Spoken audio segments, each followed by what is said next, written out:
Hi everyone and welcome to the PE Classroom's GCSE PE exam walkthrough for AQA GCSE. Before I begin, I just wanted to quickly introduce myself. My name is Emily. I am one of the creators of a lot of the PE Classroom's resources that you might use within your lessons. Within this session, I'll be giving an overview of your GCSE PE exam, as well as giving you a tutorial of how to recognise and answer different types of questions that will come up on your paper. We'll be going through different assessment objectives, as well as an extended question at the end as well. And throughout the session, you will have a chance to complete some example questions, and you have your answers instantly marked by our AI and feedback given to you straight away. So you'll have the opportunity to do that, and I'll tell you when you can do so. It might be an idea to have these resources already open from the Revision Hub main page that you're currently on with to receive the video. The downloadable resources are underneath, and you will need them a little bit later on, so it's worth having them open already. All of the example and practice questions in this session today are taken from paper 1 topic, so it's just focusing on the questions and the topics from paper 1. If you haven't got the resources open already, if you just want to pause the video and open them up and then join me back in just a second. Feel free throughout the video to pause and have a go at some of the questions that I go over and give model answers to. I do reveal the answers, so if you want to have a go at them beforehand, just press pause and then wait for the answers to come up after. Okay, let's get started then. So firstly, I'm just going to go over the overview of the exam. So your paper 1 is a written exam. It is an hour and 15 minutes long, and it is out of 78 marks. The paper 1 is 30% of your GCSE. So it's, a large amount of your whole GCSE grade. The topics that are covered in paper 1 are anatomy and physiology, movement analysis, physical training, and there is one extended answer as well. The use of data type questions will be embedded throughout the paper, so you'll expect to see some of them just dropped in every now and then, just so you're aware of that. Okay, and then paper 2, again, it is an hour and 15 minutes long. It is out of 78 marks, and again, it is 30% of your overall GCSE. Topics that are covered in paper 2 are health, fitness and well-being, sports psychology and socio-cultural influences, and then one extended answer again. Use of data will be embedded throughout the paper, so again, look for them and they'll be within there. Before we go into the main session then, we need to know about how you're going to be assessed. Okay, so this is looking at throughout the session the different AO objectives, so assessment objectives, as your teachers might have gone through, and looking at how essentially you are assessed throughout the paper. These are all skills and knowledge that you'll be assessed throughout both papers, and every question is designed to assess at least one of these. So the first one is the AO1, it's demonstrate knowledge and understanding of the factors that underpin performance. So essentially, any questions that are AO1 questions, you need to demonstrate some knowledge and understanding of the topic. So that is like recalling facts, giving definitions of things, describing things, and that's that type of thing. AO2 is about applying your knowledge and your understanding. So linking them to sporting examples, for example, is one way. Demonstrating your knowledge about something to be able to explain a topic in more detail. So it's just about applying the knowledge that you have. And then lastly is AO3, which revolves around analysing and evaluating factors. So if you are given a topic, you need to then be able to analyse or evaluate something around that topic. So it requires a bit more in-depth analysis than what you've previously done. So throughout the paper, you'll be assessed on any of these objectives. They also are within the extended answer question as well. So you need to be able to understand how to answer these questions and what to look out for really in order for you to gain the marks. So before we look a little bit further at some example questions, there are command words that you need to be aware of and be able to recognise, especially within the different AO objectives. So AO1 questions tend to be them identify, state, give, define, describe, basically the easier questions, and it doesn't require as much information as the other two assessment objectives. So as soon as you see one of these words, you're thinking it's going to be, you know, about recalling facts, showing your knowledge. A few stats for you. On average, for paper 1 and paper 2, these are the amount of marks that, again, on average, approximately, that are AO1 questions. So, for example, in paper 1, there are 33 AO1 marks up for grabs. So, essentially, if you have an overall, good base knowledge of all of the topics at an AO1 type level, you can recall facts, state things, describe things, and you hit all of them AO1 marks in the paper, you're guaranteed at least or approximately 33 marks, which is, you know, a good amount of the paper. And then 32 marks for paper 2. For any AO2 questions, so the command words that will be used are explain, analyse or discuss. Again, an approximate marks on the paper 1 is 27 marks, and on paper 2 is 26. And then for AO3, similarly to AO2, you will have the command words of analyse, discuss, justify or evaluate. So they are keywords that you are looking out for and being able to link them to what it is the question is asking you. And again, on average, 20 marks for paper 1 and 20 marks for paper 2. Just some helpful tips then. So to ensure that you have that base knowledge of all topics, and so that you can gain at least all of them AO1 marks, that would be a third approximately of your overall paper, just by knowing the basic knowledge. So if you ensure that you've got that, so in your revision you try and cover all of the topics, then you know you're going to do pretty well. Another tip is being familiar with different sporting examples, because throughout the paper you'll be given different sports and actions from sports and examples and scenarios. So if you're familiar with different sports, then you can answer them questions hopefully. Whereas if you haven't got a very good knowledge of basketball, for example, and you get asked a question on it, you could struggle. So having a base knowledge of different sports is good as well. Okay, right, so like I said, these AO1 questions, so we're going to look at what does it assess, what the question might look like and how you go about answering it, okay?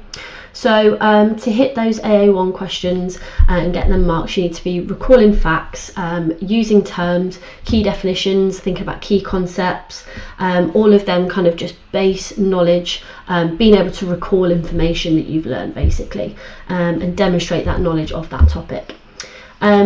The question can be in the form of multiple choice, it can be a one-word question, it could be a short one marker, so you have to give like a phrase or a sentence, or it can actually be accompanied by an AO2 and AO3 assessment objectives as well, which tend to be worth a little bit more marks, and I'll go into more detail about that in a bit. How you answer it, again, like I said, depending on the question, it might just be an answer with one word, it might be tick which one out of a multiple choice question, might require a concise description or a definition. Okay, so we're just going to go through some examples then. So as I mentioned on the previous slide, there are different forms that AO1 questions can come in, but firstly we're just going to take a look at single AO1 marks. Okay, so here are some examples here. The first thing that you want to recognise from the question is then command words. So you've got both of them are state, so they use the command word of state, so it already gives you an indication that it's a pretty easy question, it's an AO1 type question. They also give away is it's 1 mark each, and also if you just read the question, it's really obvious that it just wants you to give a little bit of information, a fact, something about the topic.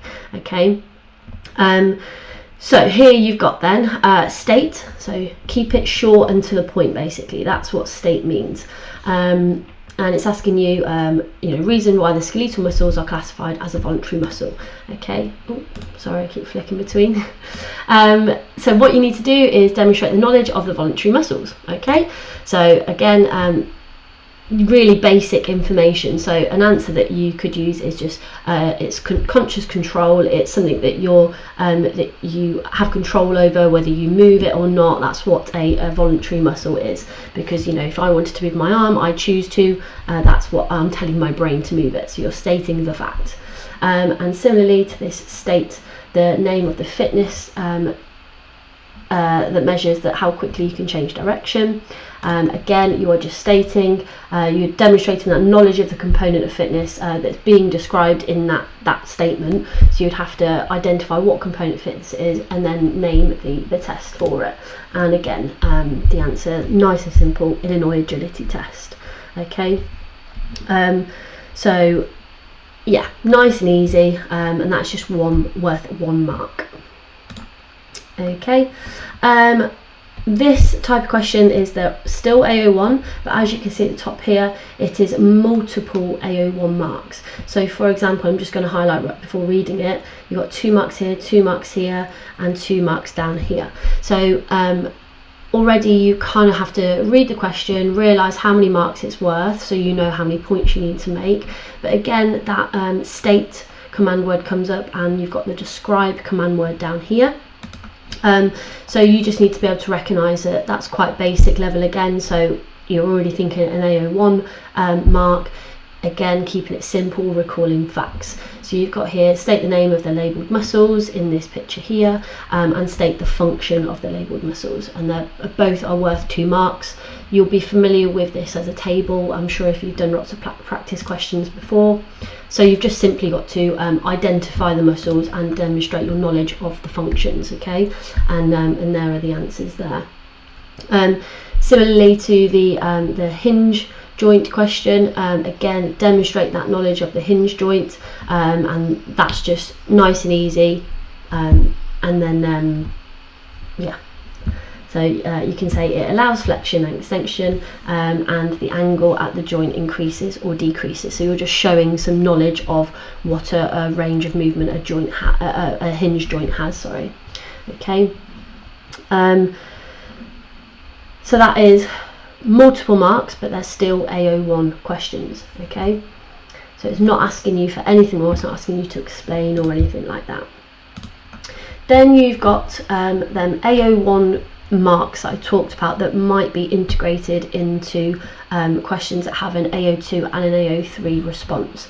So this question here is asking you to explain.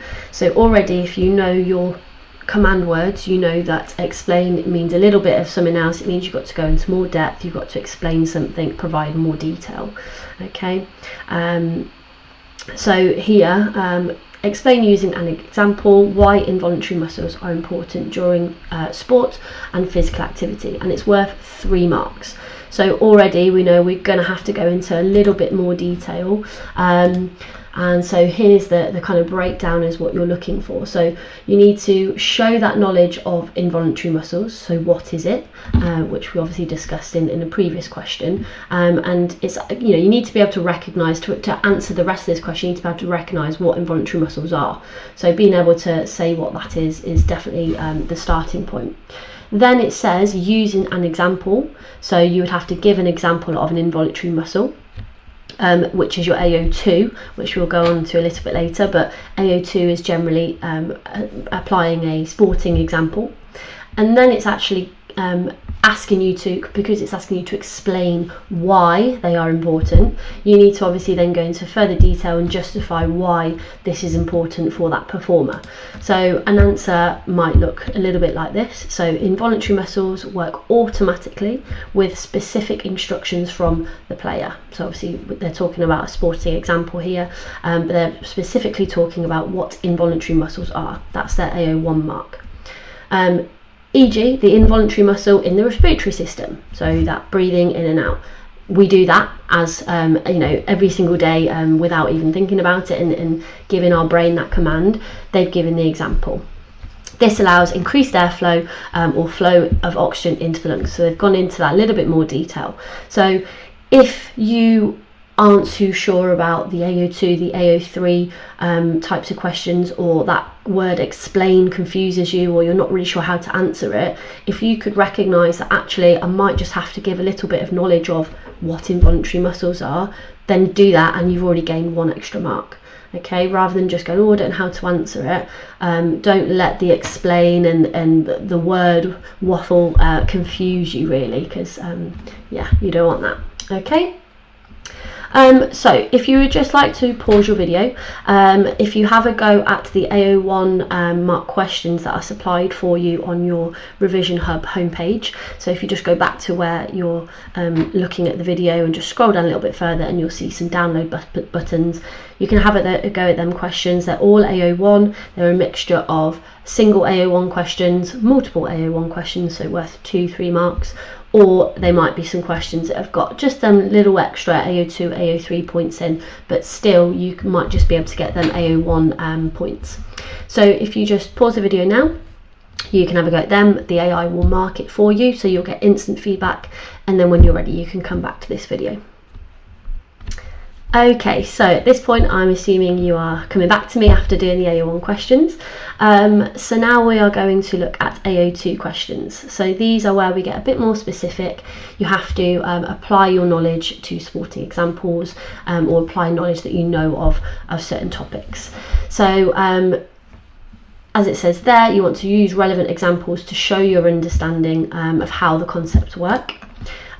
Similarly to AO1 questions, it might be multiple choice, it might be 1 word or short 1 mark answers, or again it might be a question that's alongside an AO1 or an AO3 point, that's meant to say 3 there, and it could be worth more than 2 or 3 marks.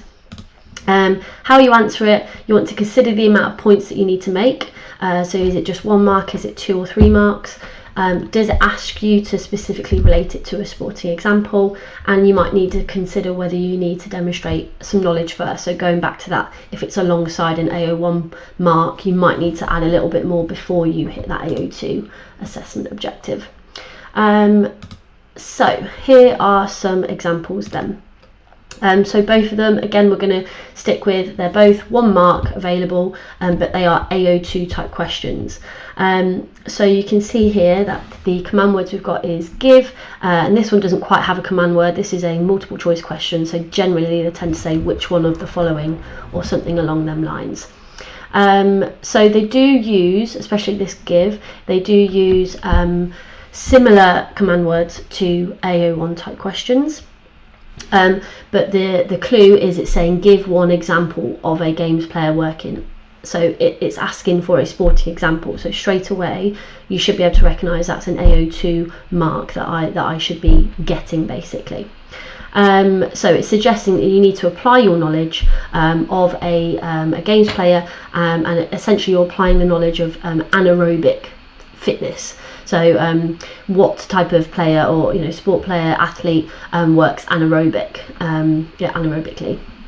Okay, so nice and simple. Apply your knowledge of anaerobic exercise to give an example. So sprinting for a loose ball, jumping to head a ball, serving in tennis, etc. You could say any of them, really.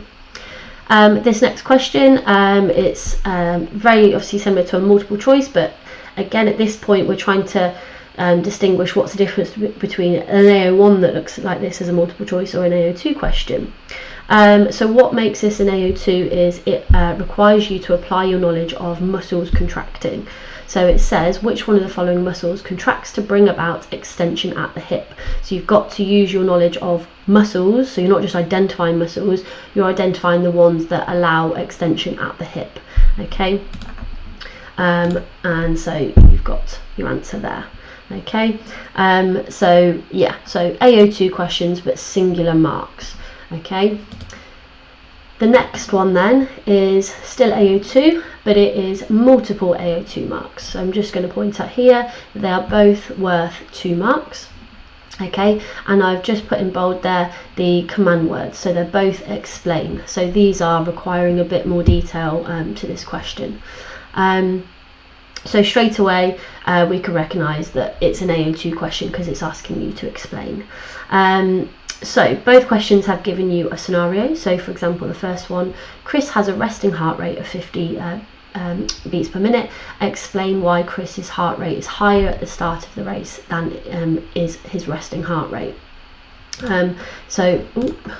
It's asking you to apply your knowledge of heart rate and knowing how it responds during exercise, and answer the scenario basically. So your answer there, again, it's worth 2 marks. So you could say something like, he may have elevated his heart rate by warming up, because that is a possibility. Or you could say as well something to do with a hormone, adrenaline is released, that obviously raises your heart rate. So obviously you need to say 2 things, but they're 2 possible things that you could say. The second question, during a 100-meter race, an elite sprinter may only breathe twice. Explain why an elite 100-meter sprinter may only breathe twice during the race. So it's given you a sporting scenario here, and so you're going to have to apply your knowledge of respiration essentially to 100 meters. As a 100-meter sprint. So you could say the 100-meter sprint is an anaerobic event, as there is not enough time to produce energy aerobically. So you've already made 2 points. That is explaining and applying my knowledge to a 100-meter event about anaerobic respiration basically. Okay, on to AO2 questions, but again it's that slightly more complex, where we've got to try to recognise that there is an AO2 point in there somewhere, so we might have to apply our knowledge, but we may have to do something as well as that. So straight away we can see the command words are both explain, so we're thinking, okay, this is going to be at least an AO2 type question. But from both of them you can see that there is some kind of sporting context. So the first one says, which one of the training methods from continuous plyometric and weight training Remy should use the most to improve his performance in the 10,000 meter race, for example. The difference between these 2 questions to the ones previously is obviously it wants you, before you can make an assumption and say which one is most relevant, it's asking you to kind of show your knowledge of these methods of training. So that's how you're going to have to answer them first. Okay, so you need to be able to use that knowledge of, is the continuous training most relevant, is plyometric, is weight training, so what do they train first? So here's your answer, continuous training to improve his CV fitness. So we've already recognised out of the 3 that continuous training is the most relevant bit, and we've linked it to aerobic fitness for the 10,000 metre event. So that's me showing my knowledge and relating it to the sporting example. And then your other mark, so you can work aerobically for longer, or you could say something like has enough oxygen for energy to maintain a good pace over the 25 laps. Spelling mistake there, see if you spotted it. So already there you can see that they've gained the 2 marks, but they've had to demonstrate the knowledge of continuous training and linking it to that sporting example before they've then given the reason as to why it's the most relevant. So that last bit there is that AO3. So again, if you're not sure about how to answer it, just demonstrate that knowledge or relate it to the sporting example, and you're bound to get a mark. This next one, explain one reason why a shot putter would use vertical jump test. So it's 2 marks. So for this question, before you give your reason why the shot putter would need to complete the vertical jump test, you need to be able to demonstrate your knowledge and recognise the vertical jump test for power. So that's your first point. So that would be an AO1 point. And then you would go into your explanation as to why the vertical jump test is therefore relevant. So your answer might be, it tests for power, which the shot putter needs to throw the shot a long way. Okay, so this one's obviously slightly different to this question.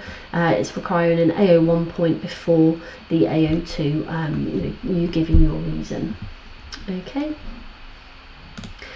Okay, so if you would like to now pause your video and you can have a go at the AO2 mark questions that are supplied on the Revision Hub course page, just simply click the download button, have a go at it, AR1 mark it again, and then you can come back to me in just a second. Okay, welcome back then. So we're going to move on to our last type of AO question, and that is AO3 style questions. So these require you to break things down a bit further, weigh up the pros and cons, or you might have to compare something. Sometimes these questions you need to analyse a situation before you kind of break it down. You might have to justify your reasoning of something based on some evidence that you've given or that you know of. The question might again look like, in terms of, you might have to analyse something, so analyse an action, analyse a movement, analyse some data. That's generally how AO3 questions look as a 1 marker. You might have to give your opinion and back it up with some evidence, so a slightly longer style answer, and again it could be part of the question that's alongside the AO1 or an AO2 point, so it might be like a 3 mark question, and you might need to hit each point as well. How you answer it, consider the amount of marks, so how many points you might need to make. Do you need to relate it to a sporting example as you're analysing something or explaining something? Using linking phrases, so this means that, as a result of this, this leads to, this is because. That's how you really hit them deeper level answers, by expanding your answer really. Okay, so we're going to, a little tip there, always back up your points and remember to answer the question. So definitely always make sure you've answered the question for AO3 questions. Okay, so here are some singular AO3 examples. So this one here doesn't have necessarily a command word, but it's asking which one of the following is the correct rating for a female who scored 32 in the grip dynamometer test, and it's only 1 mark, so you're gonna have to make 1 point somewhere. This is obviously wanting you to analyse the data.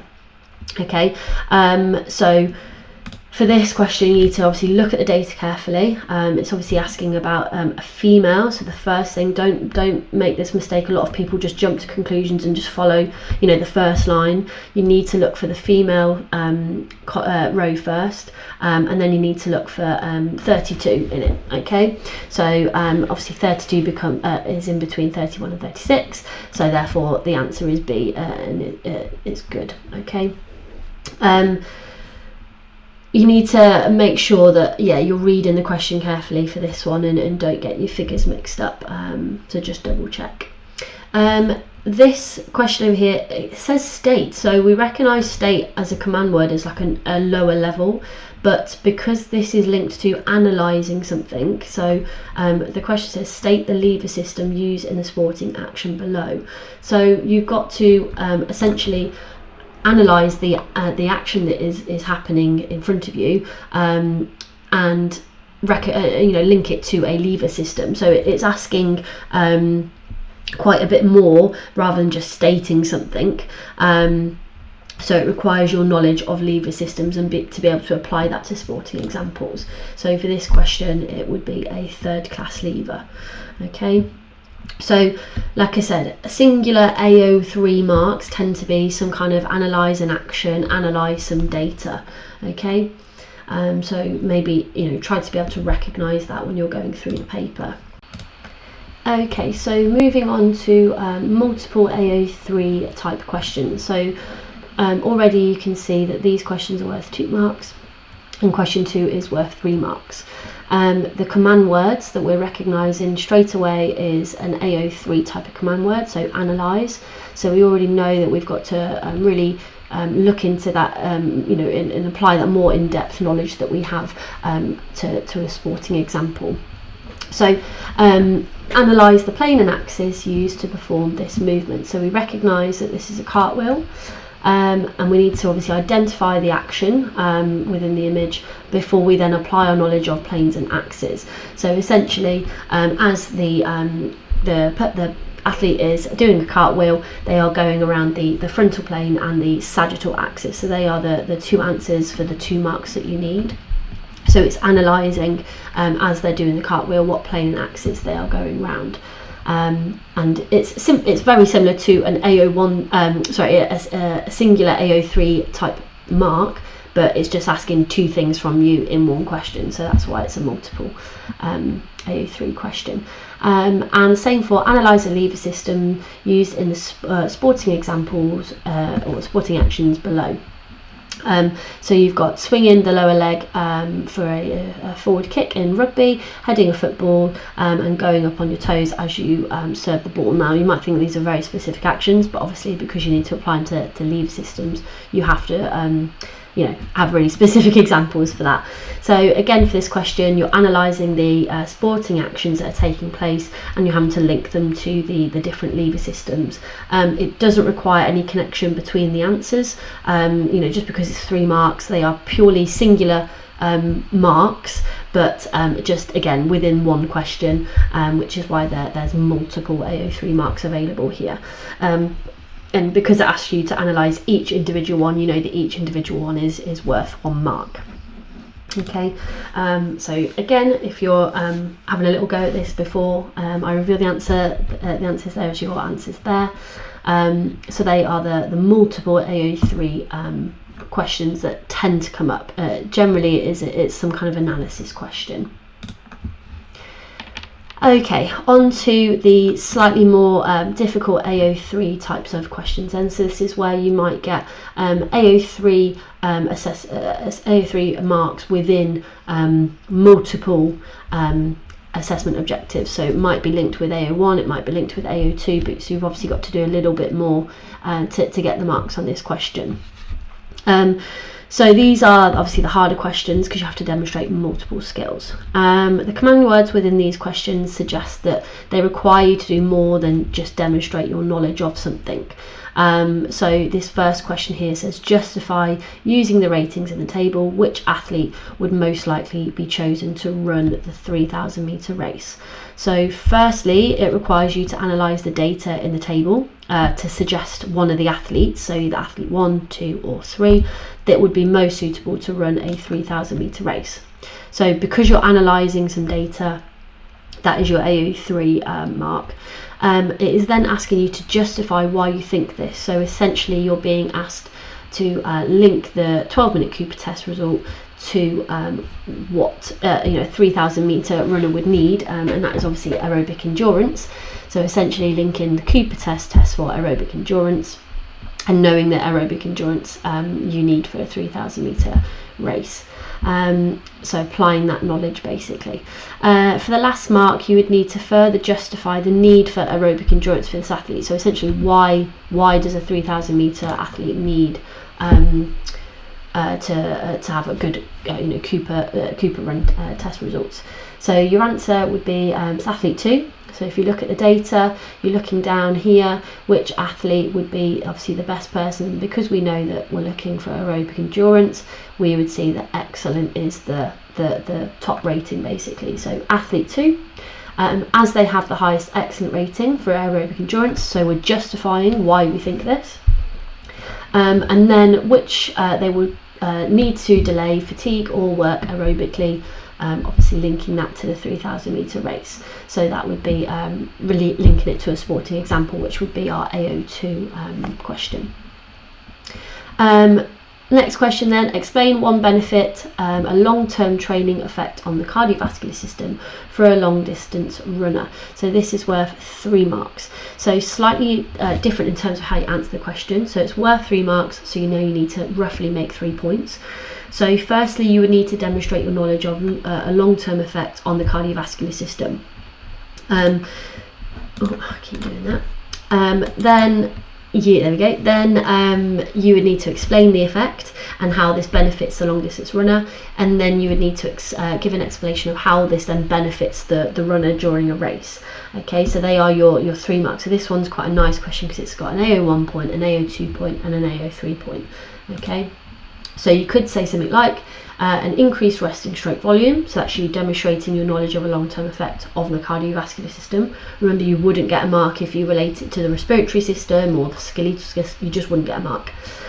Second mark, so more blood leaves the heart or it increases the oxygen delivery. And then your AO3 points, so they can work aerobically for longer or it delays fatigue.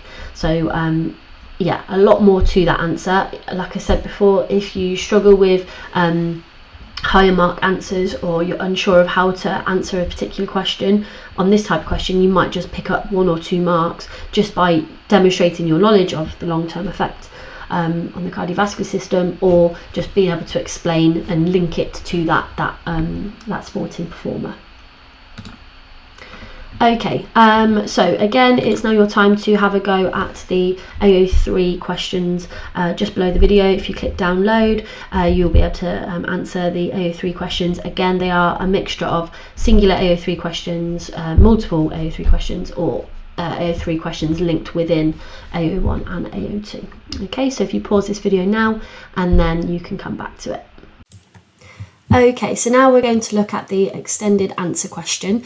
So this is the question towards the end where you are going to be able to pick up a lot of marks, and it's worth a lot of marks, so it's worth being able to have a good go at this. So essentially what it assesses is all of the assessment objectives that we've just gone through, so AO1, AO2 and AO3 skills, and your ability to put them all together for the given topic that the question asks for. So you'll have to demonstrate your knowledge of a topic, be able to apply it to the sporting example in the scenario, as well as then answer the question and come to your own conclusion, basically. The question, as I've already stated, will be that extended question. So on the paper you can get 6 marks or 9 marks. They're both considered extended answer questions, and generally the command words that you will find on them are evaluate, analyse, discuss or justify. So again, you need to be able to know how to answer that command word and what you need to do with the question.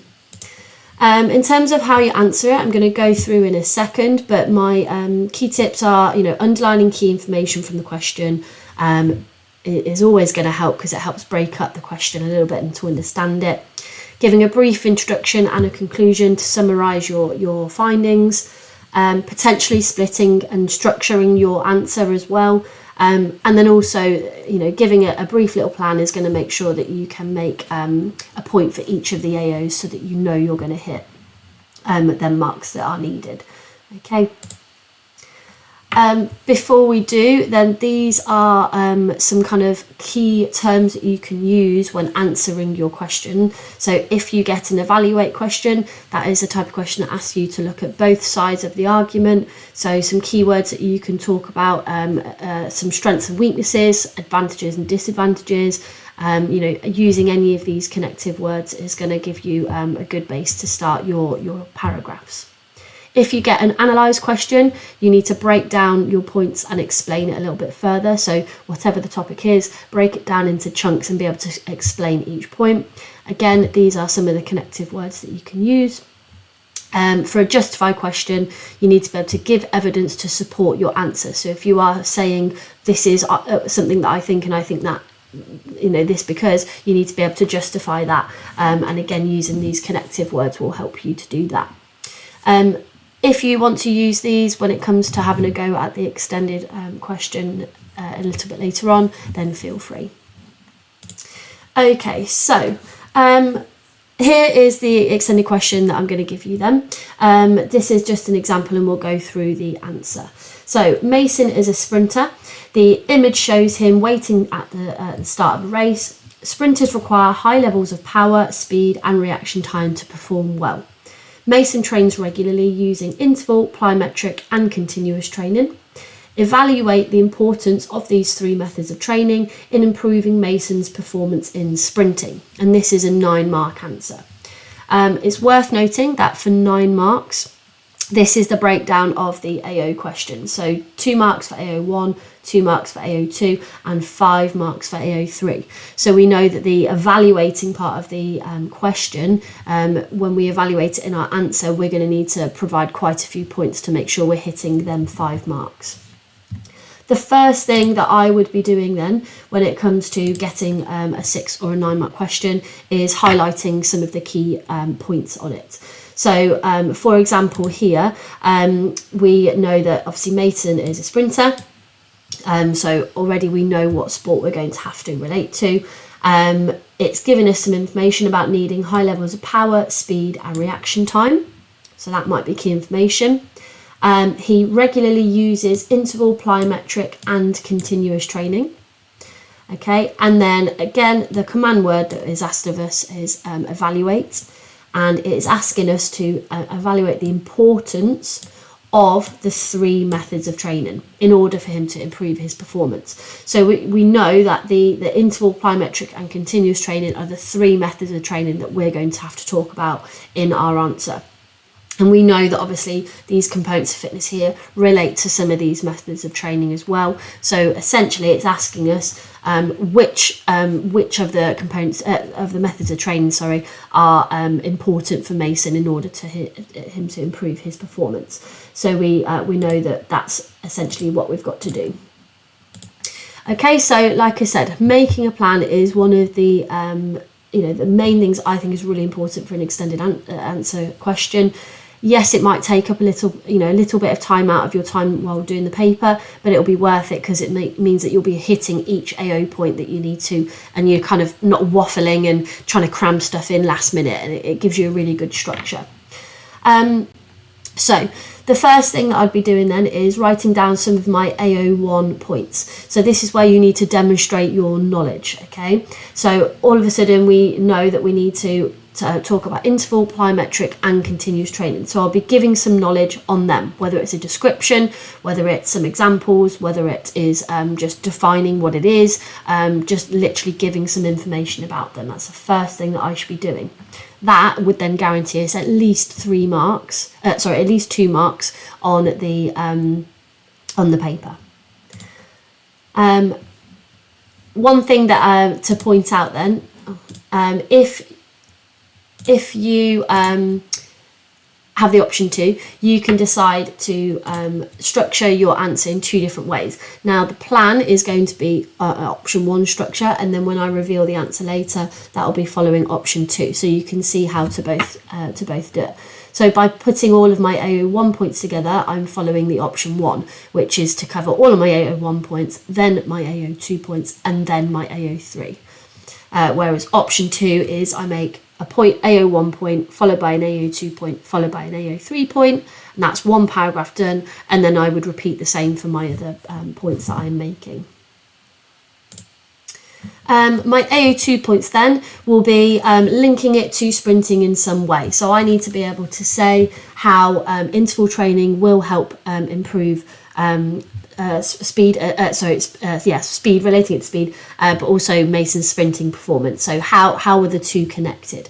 So I might say something like, obviously recognising that it improves speed, because that's how you can improve speed, by doing some interval training, and relating it to the fact that he can do intense sprint intervals with some rest, and then he can go again. He can do quite a few intervals of that. That is one way he can use interval training. Plyometric training, he can use that because obviously he needs to train power in his legs for the push off out of the blocks at the start of the race. So again, I'm relating the plyometric training to the fact that it trains for power, which is something that Mason would need for sprinting. My last point I could make about continuous training, because it obviously asks us to talk about the 3 methods of training. However, we do know that sprinting does not need aerobic endurance, which is what continuous training trains for. So we can make a point of saying continuous training trains aerobic endurance, and we can obviously say that it's not quite relevant for sprinting. However, there might be other ways that you can link it, and it might help improve his performance. Lastly then, our AO3 points. So at this point we need to evaluate the importance of the training methods. So the 3 training methods that we have just highlighted, we need to now say how they are important for Mason in order for him to improve his performance. So I might start to say things like, and again, this is just my plan, it's just making notes, it's just writing things down that I think I can talk about in my answer, just so that I'm not kind of waffling and I keep it concise. So interval training, It improves anaerobic fitness, which we know obviously sprinter needs. He can train in short bursts. It improves speed. He's working at maximum level during them short interval training sessions or stints. So again, I can make any points about them. It's linked to interval training and how important it is for his performance. Plyometric training, obviously I'm relating it to the fact that if he has got more powerful muscles in his legs, he's going to have a better push off, which means he's going to obviously generate a much more force and a much more explosive push off, which is ultimately going to increase his speed. His muscles will contract more, he produces more power, and he's going to obviously then get that better head start. So again, anything around that in terms of will be in our evaluation. Continuous training, again, we obviously briefly mentioned, even though it's not relevant, we can possibly talk about how it might improve some of his elements and some of his fitness in his sprinter performance, but ultimately it's not relevant. And the question again, it's asking you to evaluate the importance. So at this point we are saying continuous training out of the three is not really important in order for him to improve his performance. Okay, so at that point then, that is where we've devised a little bit of a plan, and then we would obviously go on to write our answer.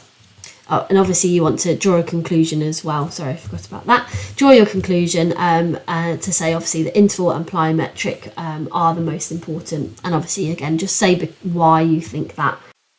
Okay then, so now we're just going to take a look at the model answer for this question. So taking the points that we made in our plan and essentially putting them into a bit more of an answer. So I'm just going to highlight as well where I've hit each AO.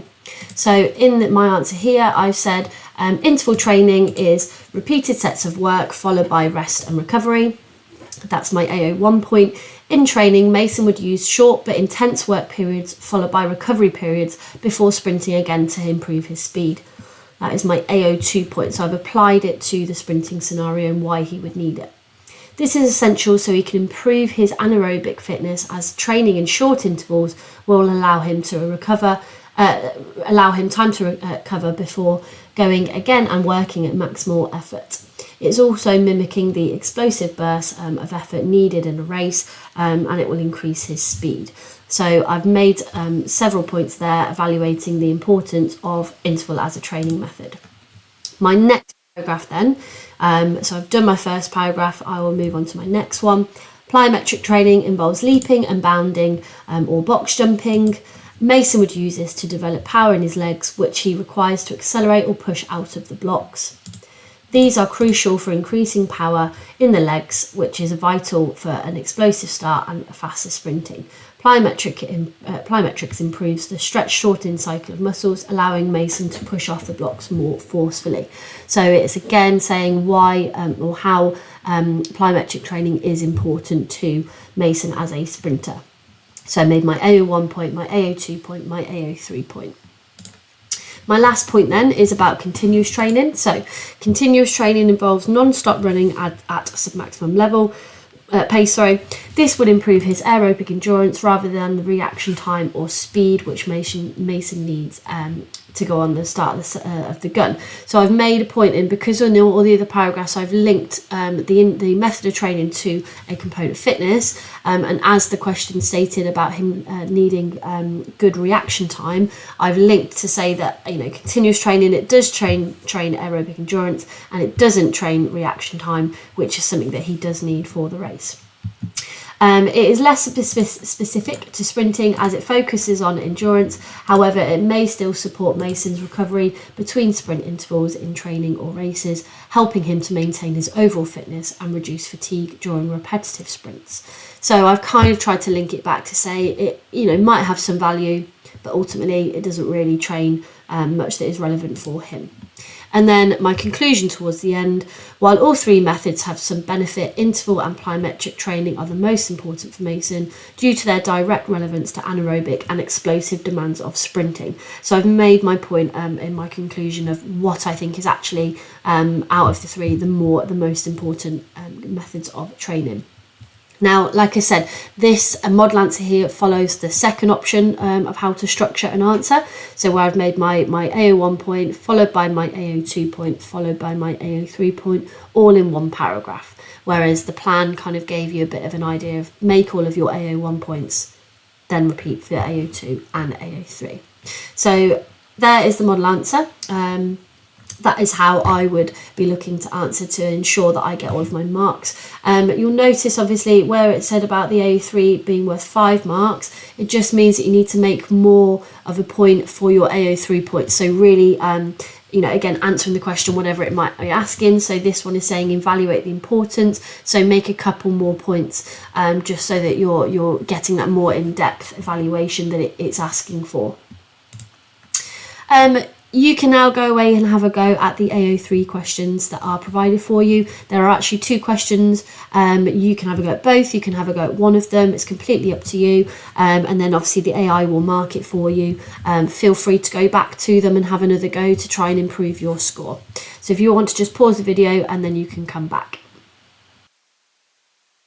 Okay, welcome back then. I just want to finish off the session just by going through some of my top tips. So just kind of recalling everything that we've discussed and just kind of putting it into, what you need to remember from this. So any AO1 questions, it's about using key terms, describing something, it's stating the facts, it's giving, a one-word answer, a short phrase, it's just stating the facts, simple as, okay? AO2 questions, you may need to give sport-specific examples or relate whatever the question is asking you to a sporting example. So again, having lots of different knowledge of different sports is going to be key here. AO3 questions, remember you may need to provide knowledge of the topic before analysing something or, answering the question. So when we talked about previously is you may need to provide an AO1 point before you then provide your AO3 point. So always look out for how many marks it's worth and recognise, okay, what is it I need to do for this question to ensure you're getting all of them marks. Any extended questions, my top tips, highlighting key information, making sure that you're being able to hit all of the points that you want to make. Create a very brief plan. Remember, you don't have much time in the exam, so just a really, really brief plan of what points you want to make so that you can get all of your points down. And also just check them command words in each of the questions. It's a clue as to which assessment objectives you're being tested on. So, if you come across a describe and it's 1 mark, it's an AO1 question, you just need to describe something. If it's asking a little bit more of you, then you need to provide that little bit more. Like if it's 2 marks, for example, you need to provide maybe something else as well as just that first description. Okay, right. Thank you very much for watching and I hope you found it useful. Good luck with your revision and good luck with your paper. Thank you. Goodbye.